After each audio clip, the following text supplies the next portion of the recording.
In the canon timeline, Obi-Wan would find out Anakin survived Mustafar 10 years after his duel with him after Order 66. However, in Legends, Obi-Wan would discover this only months later. This information comes from the novel Dark Lord: The Rise of Darth Vader and an epilogue to the book. Obi-Wan is sitting inside of a cantina on the sand planet of Tatooine, sipping water in the blazing heat. To make this a pretty simple and straightforward video, I'll be reading some of the passages directly from the novel itself, so I hope you guys enjoy. In the months since he arrived on Tatooine, his hair and beard had grown quickly and his hands and face had turned nut brown.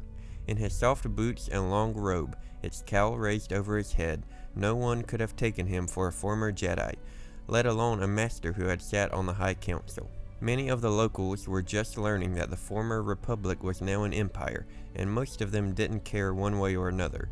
Tatooine was on the fringe, and fringe worlds might as well have been invisible to the distant Coruscant. Obi-Wan had told Anakin that he could think of far worse places to live than Tatooine, and he still felt that way.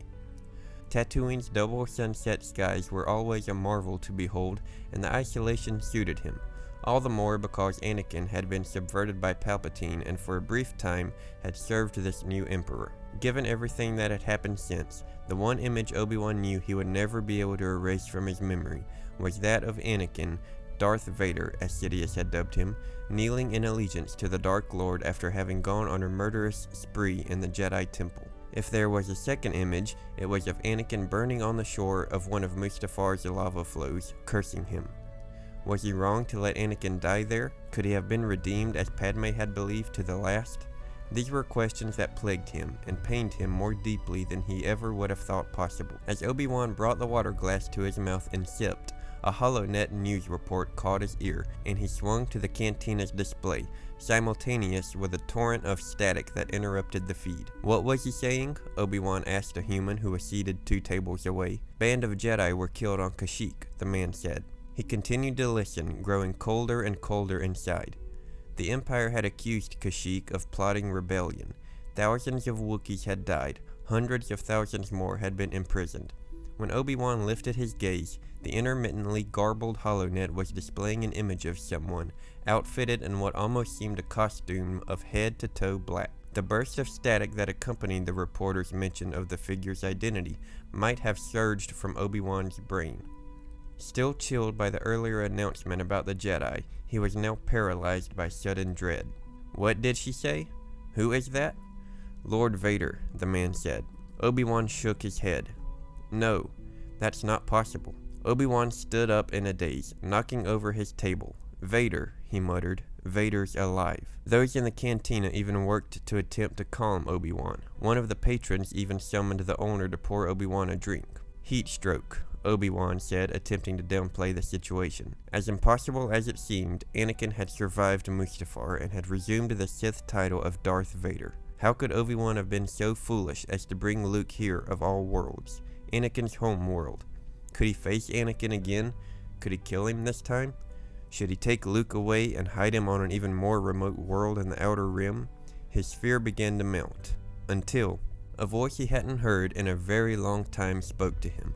Not through his ears, but directly into his thoughts. Qui-Gon, Obi-Wan said. He ducked into an alleyway to avoid the inevitable stares that a man talking to himself would elicit from the public. Master, is Darth Vader Anakin? He asked after a moment. Yes, although the Anakin you and I knew is imprisoned by the dark side. I was wrong to leave him on Mustafar. I should have made sure he was dead. The Force will decide Anakin's future, Qui-Gon's voice said. Obi-Wan, Luke must not be told that Vader is his father until the time is right. Obi-Wan fearfully asked his master if he should take further steps to protect Luke. Qui-Gon responds, the core of Anakin that resides in Vader grasps that Tatooine is the source of nearly everything that causes him pain. Vader will never step foot on Tatooine, if only out of fear of reawakening Anakin. Then my obligation is unchanged, Obi-Wan exhaled. But from what Yoda told me, I know that I have much more to learn, Master. You were always that way, Obi-Wan. Qui-Gon's voice faded until it was gone. Obi-Wan's fears began to dissipate and were replaced by renewed expectation. he returned to the dazzling light of Tatooine's twin suns, and for the remainder of the day would keep watch over Owen, Beru, and of course, Luke. But that's how Obi-Wan found out that Anakin survived their battle in Legends. Do you prefer the Legends or canon version? I think it's pretty cool to hear Qui-Gon speak about Vader to Obi-Wan in this way and how he refers to the duality of the two. How Vader is afraid of reawakening Anakin, who he has buried deep within himself. I hope you guys enjoyed this video. As always, I appreciate you watching, and I will see you in the next one. May the Force be with you.